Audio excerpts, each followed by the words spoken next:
Good morning, students. From the part of history, we were discussing nationalism in Europe. So, last class we discussed about the unification of Germany. Today, our topic of discussion is Italy unified. So, unification of Italy. So, here it goes like this. During the middle of the 19th century, Italy was divided into 7 states. They were Sardinia and Piedmont, ruled by Italian princely houses. Lombardy and Venetia were under the Austrian Habsburg. Center was ruled by the Pope. The southern regions of Naples and Sicily were under the domination of Bourbon King of Spain, and the states of Parma, Modena, and Tuscany were there. Italy was thus fragmented. Uh, Napoleon Bonaparte called Italy geographical expression, meaning thereby that Italy was divided into several states ruled by the separate rulers. Even the Italian language had not acquired one common form and had many local and regional variants. The achievements of Italian unification was largely the work of its patriots Giuseppe Mazzini, Giuseppe Garibaldi, and statesman and politician Cavour.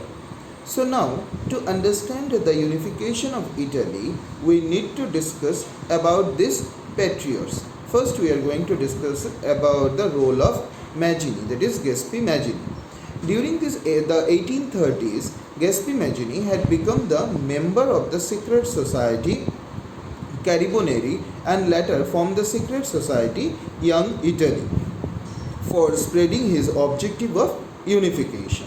Although the revolutionary uprisings in 1831 and 1848 had failed, they served one important purpose of keeping alive the spirit of nationalism and patriotism. Among all the Italian states, Sardinia Piedmont was ruled by the Italian rulers, as I mentioned you before. All others were governed by foreigners. So, the task of unification had to be taken up by Sardinia Piedmont.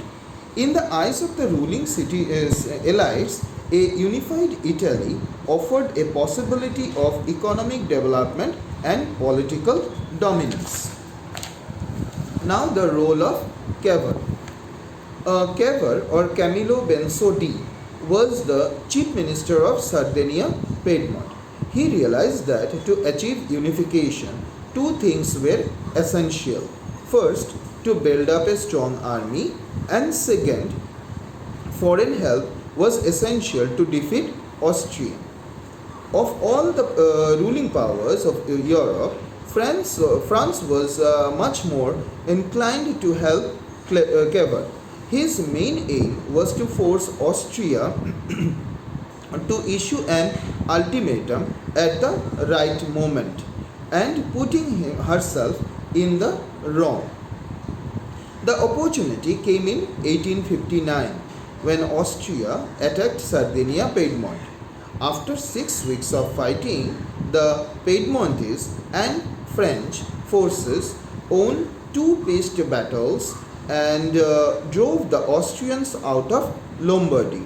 At this point, France refused to give further help. In 1860, France again entered into an agreement with Cavour. Piedmont could have Parma and Modena. Cavour agreed as it would give a solid North Italian kingdom. The people of the three duchies voted in favor of joining with Piedmont. Now we are discussing about the role of Garibaldi. Giuseppe Garibaldi joined the process of unification in 1860. He, together with his armed volunteers, started in the south and worked northwards, concentrating first on Sicily. He then attacked Naples. The Bourbon army collapsed and the ruler fled. Garibaldi handed over Naples and Sicily to Cavour and set sail for his island home. The people of Naples and Sicily voted in favor of joining with Piedmont. In 1861, Victor Emmanuel II was proclaimed as the ruler of United Italy.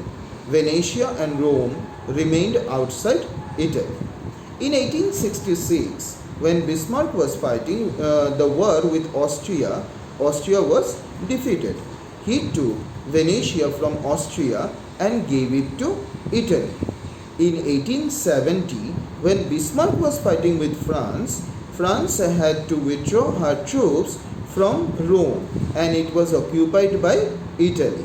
The unification in that way was now complete. I think you understood the unification of Italy.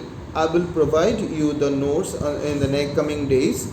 If any problem is there, you can contact me. Thank you for today.